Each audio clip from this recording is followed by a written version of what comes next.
Hello dear students, welcome back. നമ്മളിന്ന് discuss ചെയ്യുന്നത് NEET exam അടുത്ത് തുടങ്ങി.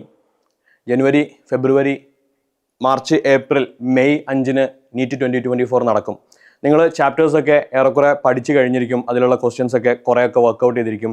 ഇനി വരാൻ പോകുന്ന ഒരുപാട് ടെസ്റ്റ് സീരീസുകളാണ്. പാർട്ട് ടെസ്റ്റ് ആയിട്ടും ഫുൾ മോഡൽ ടെസ്റ്റ് ആയിട്ടും ഒരുപാട് ടെസ്റ്റുകൾ, കൂടാതെ ആക്ച്വൽ എൻട്രൻസ് എക്സാംസ് JEE ഒക്കെ നടന്നുകൊണ്ടിരിക്കുന്നു. അല്ലെങ്കിൽ ഇനിയും അടുത്ത സെഷൻസ് വരാനുണ്ട്. നീറ്റിൻ്റെ മുന്നേ മറ്റ് പല എക്സാമുകളൊക്കെ വരും. എന്ന് വെച്ചാൽ നമ്മൾ കടക്കുന്നത് റിവിഷൻ മോഡിലേക്കാണ്. നമ്മൾ ഓൾറെഡി പഠിച്ച കാര്യങ്ങൾ റിവൈസ് ചെയ്യുക, അതാണ് റിവിഷൻ മോഡ്. ആ റിവിഷൻ മോഡിലേക്ക് പോകുന്നതിൻ്റെ മുന്നേ എനിക്ക് ചില കാര്യങ്ങൾ പറയാനുണ്ട്. ഏത് സബ്ജക്റ്റ് ആണെങ്കിലും, നിങ്ങൾ നീറ്റ് ആസ്പിരൻ്റ് ആണെങ്കിൽ you get physics, chemistry and biology. JEE ആണെങ്കിൽ ഫിസിക്സ്, കെമിസ്ട്രി, മാത്തമാറ്റിക്സ്. JEEൻ്റെ കാര്യങ്ങൾ തൽക്കാലം നമ്മളിപ്പോൾ ഇതിൽ ഡിസ്കസ് ചെയ്യുന്നില്ല. നീറ്റിന് വളരെ മറ്റൊരു തരത്തിലാണ്, രണ്ടും ഡിഫറൻ്റ് ആണ്. എക്സാമിൻ്റെ ലെവലിലും നിങ്ങൾ പ്രിപ്പയർ ചെയ്യുന്ന ഇൻറ്റൻസിറ്റിയിലും ക്വസ്റ്റ്യൻസ് അറ്റംപ്റ്റ് ചെയ്യാൻ ടൈം എന്ന് പറയുന്നത് വലിയൊരു ഫാക്ടർ ആകുന്നതൊക്കെ നീറ്റിൻ്റെ കേസിലാണ്. JEEക്ക് ടൈം ഉണ്ടാകും, യൂഷ്വലി ടൈം ഉണ്ടാകും. കാരണം നമുക്ക് അവിടെയുള്ള എല്ലാ ക്വസ്റ്റ്യൻസും അറ്റംപ്റ്റ് ചെയ്യാൻ പറ്റിക്കൊള്ളണമെന്നില്ല. അപ്പോൾ ആ ക്വസ്റ്റ്യൻസിൻ്റെ ടൈം നിങ്ങൾക്ക് JEEയിൽ ഉണ്ടാകും. എന്നാൽ നീറ്റിൻ്റെ കേസിൽ അതൊരു ഹൈ സ്കോറിംഗ് എക്സാം ആയതുകൊണ്ട് 3 hour 20 minutes നിങ്ങൾ എഫിഷ്യൻ്റ് ആയിട്ട് യൂസ് ചെയ്യണം. അതിന് നിങ്ങൾ പ്രോപ്പറായി റിവിഷൻ ചെയ്ത് കഴിഞ്ഞാൽ സാധിക്കും.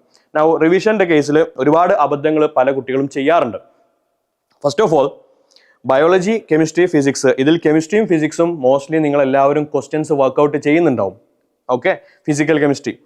അതേസമയം ഓർഗാനിക്, ഇനോർഗാനിക്, അതുപോലെ തന്നെ ഓർഗാനിക്കിലും കുറേ ക്വസ്റ്റ്യൻസ് വർക്കൗട്ട് ചെയ്യുന്നുണ്ടാവും. ഇനോർഗാനിക് ആൻഡ് ബയോളജിയാണ് പല സ്റ്റുഡൻസും ക്വസ്റ്റ്യൻസ് വർക്കൗട്ട് ചെയ്യാതിരിക്കുന്ന, അല്ലെങ്കിൽ അതിൻ്റെ ക്വസ്റ്റ്യൻസ് അവിടെ നിൽക്കട്ടെ, കുഴപ്പമില്ല, നമ്മൾ നല്ലോണം പഠിച്ചു കഴിഞ്ഞാൽ എക്സാം ഹാളിൽ നിന്ന് തന്നെ നമുക്ക് ക്വസ്റ്റ്യൻസ് ചെയ്യാം.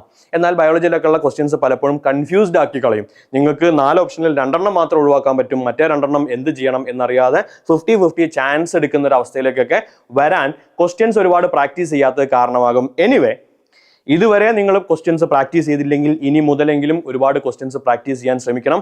അത് ഫിസിക്സിലും കെമിസ്ട്രിയിലും ബയോളജിയിലും അങ്ങനെ തന്നെയാണ്. Okay, that's A first point. ആദ്യം സ്ട്രാറ്റജി റിവിഷൻ തുടങ്ങുന്നതിൻ്റെ കൂടെ നിങ്ങൾ അറിയേണ്ടത് പ്രാക്ടീസ് മോർ ക്വസ്റ്റ്യൻസ്.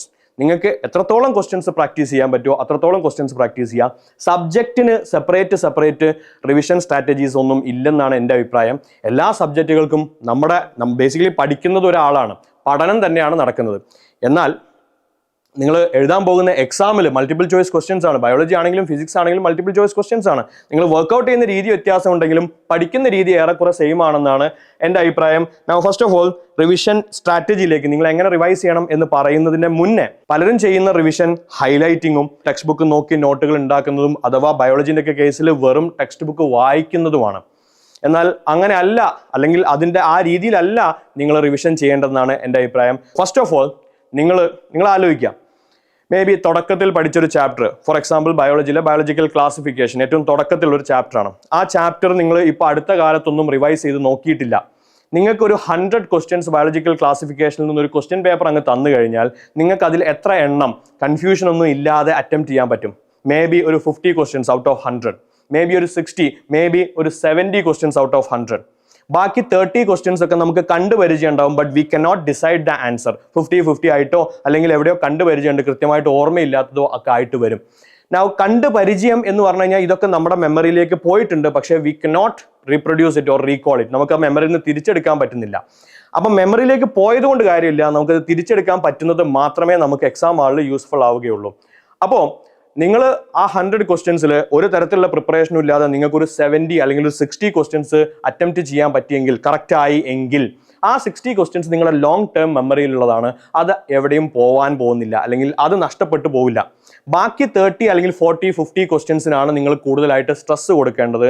റിവിഷൻ്റെ സ്ട്രാറ്റജിയാണ് ഞാൻ പറയുന്നത്. ആദ്യം നിങ്ങൾ ചെയ്യേണ്ടത് ഒരു ക്വസ്റ്റ്യൻ സെറ്റ് എടുക്കുക. അത് 100 ക്വസ്റ്റ്യൻസ് ആവാം, ഒരു 50 ക്വസ്റ്റ്യൻസ് ആവാം. നിങ്ങൾക്ക് റിവൈസ് ചെയ്യേണ്ട ചാപ്റ്ററിലെ ആദ്യം നിങ്ങൾ ക്വസ്റ്റ്യൻസ് വർക്കൗട്ട് ചെയ്യാം. മേ ബി ആ ക്വസ്റ്റ്യൻസ് വർക്കൗട്ട് ചെയ്യുന്ന സമയത്ത് നിങ്ങൾക്കൊരു 60 ഔട്ട് ഓഫ് 100, 100-ൽ 60 ക്വസ്റ്റ്യൻസ് വർക്കൗട്ട് ചെയ്യാൻ സാധിച്ചു. ഓക്കെ, ബാക്കി 40 ക്വസ്റ്റ്യൻസ് നിങ്ങൾ ചെയ്യേണ്ടത്, അതിൻ്റെ സമയത്ത് ഒരു ആൻസർ കീ ഒന്നും നോക്കരുത്, ജസ്റ്റ് ഒരു എക്സാം എഴുതുന്ന രീതിയിൽ ആ ക്വസ്റ്റ്യൻസ് വർക്കൗട്ട് ചെയ്ത് പോവുക. കിട്ടുന്നത് ചെയ്യുക, കിട്ടാത്തത് ലീവ് ചെയ്യുക. ശേഷം നിങ്ങൾ ക്വസ്റ്റ്യൻ പേപ്പർ മാറ്റി വെക്കുക. ആ സമയത്ത് നിങ്ങൾക്ക് ഓർമ്മയിൽ ഉണ്ടായിരിക്കണം നമുക്ക് കിട്ടാത്ത ക്വസ്റ്റ്യൻസ് ഏതൊക്കെയാണ്.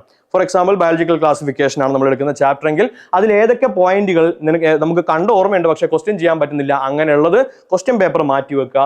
Then you take your text book, note book, short notes. നിങ്ങളുടെ കയ്യിൽ എന്തൊക്കെ റെഫറൻസ് മെറ്റീരിയൽ ഉണ്ടോ, ടെക്സ്റ്റ് ബുക്ക് ഉണ്ടാവാം, നോട്ട് ബുക്ക് ഉണ്ടാവാം, ഷോർട്ട് നോട്ട്സ് ഉണ്ടാവാം, മറ്റെന്തെങ്കിലും ഉണ്ടാകാം. അതെടുക്കുക, നിങ്ങൾ വായിക്കുക. ആ വായിക്കുന്ന സമയത്ത് നിങ്ങൾ കൂടുതൽ ഫോക്കസ് ചെയ്യേണ്ടത് നമുക്ക് ആ ക്വസ്റ്റ്യൻസ് പലതും കിട്ടിയില്ല, അത് കിട്ടാത്ത ക്വസ്റ്റ്യൻസ് ഏതൊക്കെയാണ്, നമുക്ക് ചെയ്യാൻ പറ്റാത്ത ക്വസ്റ്റ്യൻസ് ഏതൊക്കെയാണ്, നമുക്ക് മെമ്മറിയിൽ ഇല്ലാത്ത കാര്യങ്ങൾ എന്തൊക്കെയാണ്, അത് ഫോക്കസ് ചെയ്തുകൊണ്ടാണ് നിങ്ങൾ വായിക്കേണ്ടത്. മറ്റേ കാര്യങ്ങൾ സ്വാഭാവികമായിട്ടും നിങ്ങളുടെ മെമ്മറിയിൽ ഓൾറെഡി ഉള്ളതാണ്. അങ്ങനെ വായിച്ചു കഴിഞ്ഞ് നിങ്ങൾ വീണ്ടും ടെക്സ്റ്റ് ബുക്ക് വായിച്ചു, നോട്ട്ബുക്ക് വായിച്ചു, ഷോർട്ട് നോട്ട്സ് വായിച്ചു, നമുക്ക് മിസ്സായ പോയിന്റുകളൊക്കെ നമ്മൾ തിരിച്ചെടുത്തു എന്ന് മനസ്സിലാക്കി കഴിഞ്ഞാൽ ടെക്സ്റ്റ് ബുക്കും നോട്ട്ബുക്കും ഷോർട്ട് നോട്ട്സും കാര്യങ്ങളെല്ലാം തിരിച്ച് മാറ്റി വെക്കുക. വീണ്ടും നിങ്ങൾ ക്വസ്റ്റ്യൻ പേപ്പർ എടുക്കുക. എന്നിട്ട് ആ കിട്ടാത്ത ക്വസ്റ്റ്യൻസ് നോക്കി അല്ല ചെയ്യേണ്ടത്. ആ കാണുന്ന കാര്യങ്ങൾ നിങ്ങൾ വായിച്ച് മനസ്സിലാക്കുക. ശേഷം നിങ്ങൾ ക്വസ്റ്റ്യൻ പേപ്പർ എടുത്ത് വീണ്ടും വർക്ക്ഔട്ട് ചെയ്യാൻ ശ്രമിക്കുക. മേ ബി ആ സമയത്ത് നിങ്ങൾക്ക് ഈ പറയുന്ന 60 എന്നുള്ളത് ഒരു 95 ക്വസ്റ്റ്യൻസ് ഔട്ട് ഓഫ് 100 എന്ന് പറയുന്ന റേഞ്ചിലേക്ക് എത്തിക്കാൻ സാധിക്കും. എന്തിനിതിങ്ങനെ ചെയ്യണം? ഇതിലിപ്പോൾ നിങ്ങൾക്ക് കൃത്യമായിട്ട് അറിയാം, നമുക്ക് ശരിക്കും ഓർമ്മയുള്ളത് ഈ 60ഉം നമ്മൾ ഫോക്കസ് ചെയ്യേണ്ടത് റിമൈനിങ് 35 അല്ലെങ്കിൽ 40 ക്വസ്റ്റ്യൻസുമാണ്. അതേസമയം നിങ്ങൾ ആദ്യം പോയിട്ട് ടെക്സ്റ്റ് ബുക്കോ നോട്ട്ബുക്കോ ഷോർട്ട് നോട്ട്സ് ഒക്കെ വായിച്ച് റെഡി ആയതിനു ശേഷമാണ് നിങ്ങൾ വന്ന് ക്വസ്റ്റ്യൻസ് ചെയ്യാനിരിക്കുന്നെങ്കിൽ നിങ്ങൾക്ക് നേരെ തന്നെ ഈ 95 ക്വസ്റ്റ്യൻസ് നിങ്ങൾക്ക് ചെയ്യാൻ സാധിക്കും. ബട്ട് അതിൽ ശരിക്കും നമ്മുടെ മെമ്മറിയിൽ ഉള്ളത് എന്താണ്, ഇപ്പോൾ ടെക്സ്റ്റ് ബുക്ക് കണ്ടതുകൊണ്ട് മാത്രം മെമ്മറിയിലേക്ക് വന്നത് ഏതാണെന്ന് നമുക്ക് ഐഡന്റിഫൈ ചെയ്യാൻ പറ്റില്ല.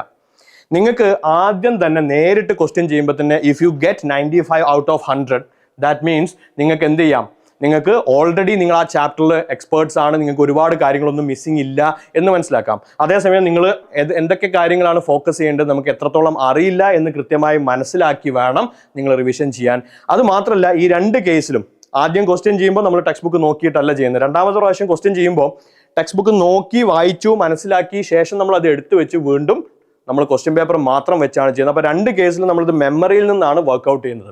ഈ രീതിയിലാണ് റിവിഷൻ വേണ്ടത്. ഇങ്ങനെ വരുമ്പോൾ നിങ്ങൾക്ക് മറ്റേത് നമ്മൾ ടെക്സ്റ്റ് ബുക്ക് കാണുന്നു, ഹൈലൈറ്റ് ചെയ്യുന്നു, ഇതൊക്കെ ബേസിക്കലി നമ്മൾ റെക്കഗ്നിഷൻ മാത്രമാണ്, നമ്മൾ കാണുക മാത്രമാണ് ചെയ്യുന്നത്. അല്ലെങ്കിൽ നമുക്ക് മേ ബി നിങ്ങളിപ്പോൾ ഞാനൊരു കാര്യം കൂടെ ഓർമ്മിപ്പിക്കാം, ഈ 60 കഴിഞ്ഞ് നിങ്ങൾ ടെക്സ്റ്റ് ബുക്ക് വായിക്കുന്ന സമയത്ത് ഈ പല ക്വസ്റ്റ്യൻസ് നിങ്ങൾക്ക് കണ്ടുപരിചയമുള്ളതാണ്. അതിൻ്റെ ആൻസേഴ്സ് നിങ്ങൾ ആദ്യമായിട്ട് കാണുന്നൊന്നുമല്ല, അതിൻ്റെ ആൻസർ ടെക്സ്റ്റ് ബുക്കിൽ കാണുമ്പോൾ നിങ്ങളത് ഐഡന്റിഫൈ ചെയ്യും.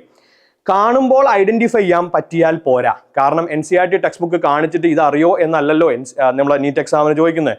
ഡയറക്റ്റ് ക്വസ്റ്റ്യൻ ചോദിക്കുമ്പോൾ നമുക്ക് നമ്മുടെ മെമ്മറിയിൽ നിന്ന് എടുത്തത് സോൾവ് ചെയ്യാൻ പറ്റണം. ഓക്കെ, അല്ലാത്ത കേസിൽ നമ്മൾ നേരെ കാണുന്നു ക്വസ്റ്റ്യൻ ചെയ്യുന്നു ഈ രീതിയാണ് ഫോളോ ചെയ്യുന്നതെങ്കിൽ നമുക്ക് കണ്ടാൽ മാത്രമേ ചെയ്യാൻ പറ്റുള്ളൂ. സോ എക്സാമിന് തലേന്ന് മുഴുവൻ കാര്യങ്ങളും കണ്ടിട്ട് പോവുക എന്ന് പറയുന്ന പ്രായോഗികമായ കാര്യമല്ല. അപ്പൊ ഈ രീതിയിൽ റിവിഷൻ ചെയ്ത് മാക്സിമം കാര്യങ്ങൾ നമ്മൾ ലോങ് ടൈം മെമ്മറിയിലേക്ക് മാറ്റുക എന്നുള്ളതാണ് ചെയ്യാൻ പറ്റുന്നത്. അല്ലെങ്കിൽ അതാണ് നിങ്ങൾ റിവിഷനിൽ ചെയ്യേണ്ടത്. ഓക്കെ, എല്ലാവരും വരുത്തുന്ന അബദ്ധങ്ങൾ ആദ്യം നേരെ പോയി ടെക്സ്റ്റ് വായിക്കുന്നു അല്ലെങ്കിൽ ടെക്സ്റ്റ് ബുക്ക് വായിക്കൽ മാത്രമാക്കുന്നു. അപ്പൊ ഇതിലൂടെ ആരെങ്കിലും ബയോളജിയിലും ഇനോർഗാനിക് കെമിസ്ട്രിയിലും അങ്ങനെയുള്ള ഏതെങ്കിലും ചാപ്റ്റേഴ്സിൽ ക്വസ്റ്റ്യൻ ചെയ്യൽ കുറച്ച് കുറവാണെങ്കിൽ നിങ്ങൾ ഈ രീതി ഫോളോ ചെയ്യുന്നു കഴിഞ്ഞാൽ കുറെ ക്വസ്റ്റ്യൻ ചെയ്യലും അതിൻ്റെ കൂടെ നടക്കും, വളരെ എഫിഷ്യൻ്റ് ആയിട്ടുള്ള റിവിഷൻ നടക്കും. ഈ രീതിയാണ് നിങ്ങൾ ഫോളോ ചെയ്യേണ്ടത്. That's all. Thank you.